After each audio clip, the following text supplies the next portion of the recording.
السلام عليكم، ازيكم؟ معاكم فاطمة ابراهيم. النهاردة هنعمل مع بعض الكبة المقلية. بتبقى حلوة جدا في العزومات، وممكن بقى ان احنا نفرزها ونشيلها من تفريزات رمضان. تعالوا نشوف الطريقة وان شاء الله تجربوها وتعجبكم.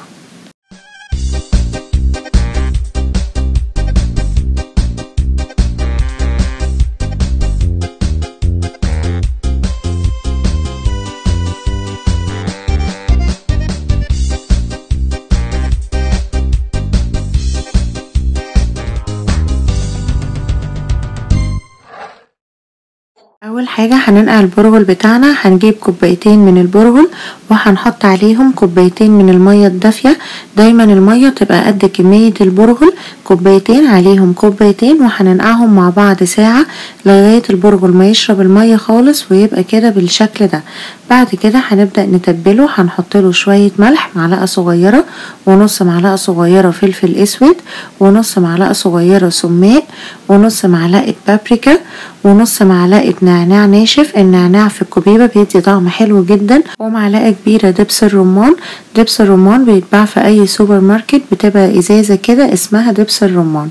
وهنحط بشر ليمونة صغيرة، وهنحط بصلة متوسطة تكون متقطعة كده مكعبات صغيرة بالشكل ده.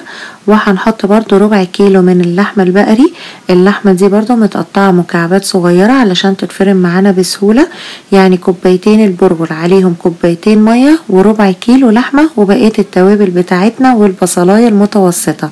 هنقلب كل ده مع بعض كويس قوي ونبدأ نفرمهم. طبعا لو عندنا مفرمة بتكون افضل، هنفرمها على مرتين. لو ما عندناش مفرمة نقدر نستعمل الكبة، بس اهم حاجة ان احنا نحط كمية صغيرة ونشغلها ونفصلها كل شوية علشان ما تتحرقش مننا. نشغل ونفصل باستمرار علشان ما تتحرقش، والكمية لازم تكون صغيرة علشان نساعد ان هي تتفرم معانا كويس. بتبقى بالشكل ده. هي في الاول بتبقى سايبة كده، ده عادي، لسه بعد كده هتتماسك معانا. ده اول وش معانا هنسيبه على جنب، وهنخلص الكمية كلها ونبدأ نديهم وش تاني. ضروري ان احنا نفرمها كويس قوي. ممكن نعملها على مرتين او كمان 3 مرات، كل كده ما نفرمها كل ما هتبقى احسن. بس تاني مرة هنفرمها هنبدأ نحط لها مكعبات تلج. هنحتاج نص كوباية فيها مكعبات تلج. مكعبات التلج برضو بتفرق جدا في العجينة، بتخليها متماسكة كده وكويسة قوي، بس تبقى نص كوباية مش اكتر. ونحطها في اخر وش معانا، ما نحطهاش ونشيلها في التلاجة. اخر مرة خالص هنفرمها نقوم حاطين نص كوباية من مكعبات التلج. بأكد عليكم في النقطة دي. بنبدأ بقى في اخر وش نلاقيها ان هي تماسكت برضو شوية، بس بتبقى برضو ملزقة شوية. مهم جدا ان احنا ندخلها التلاجة ترتاح قبل ما نشكلها، اقل حاجة من ساعة لساعتين. نسيبها كده في التلاجة لغاية ما تتماسك كويس، ونبدأ نعمل اللحمة المفرومة بتاعتنا.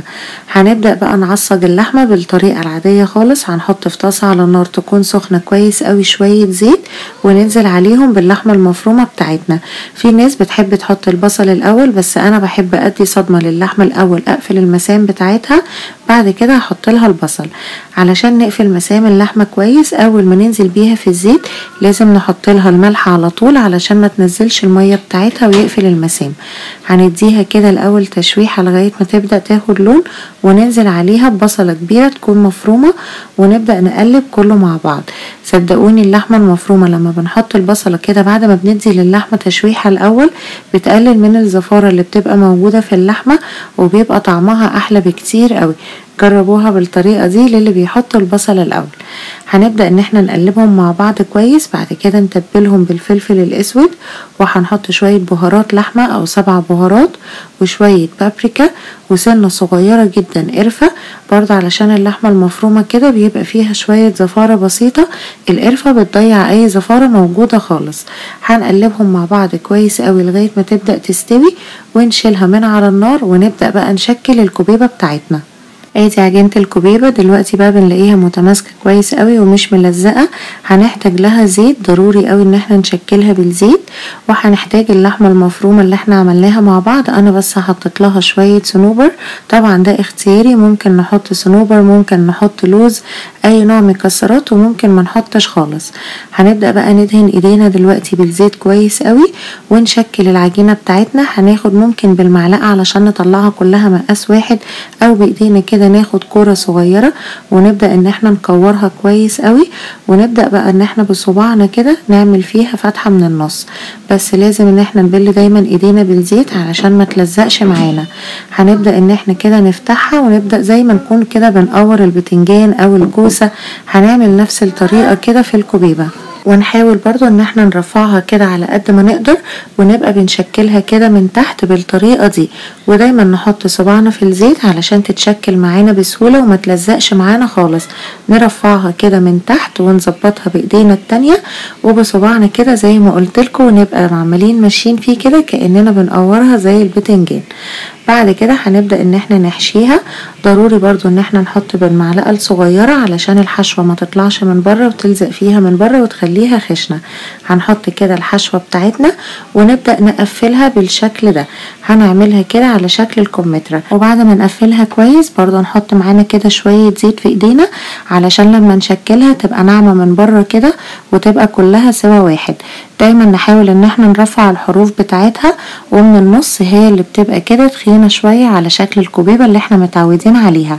دي كده خلصت معانا، نسيبها على جنب ونعمل واحدة كمان علشان نشوفها احسن.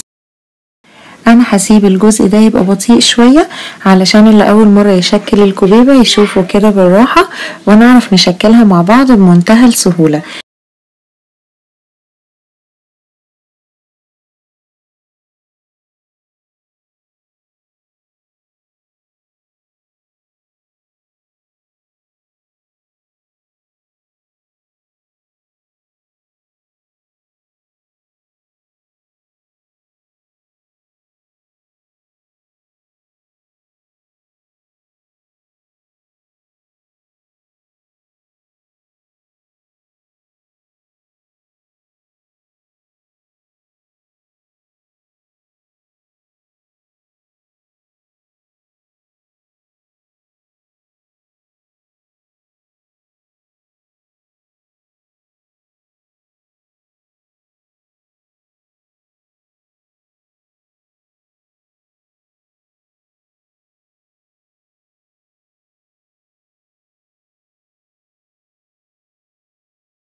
وضحت اهي كده كويس.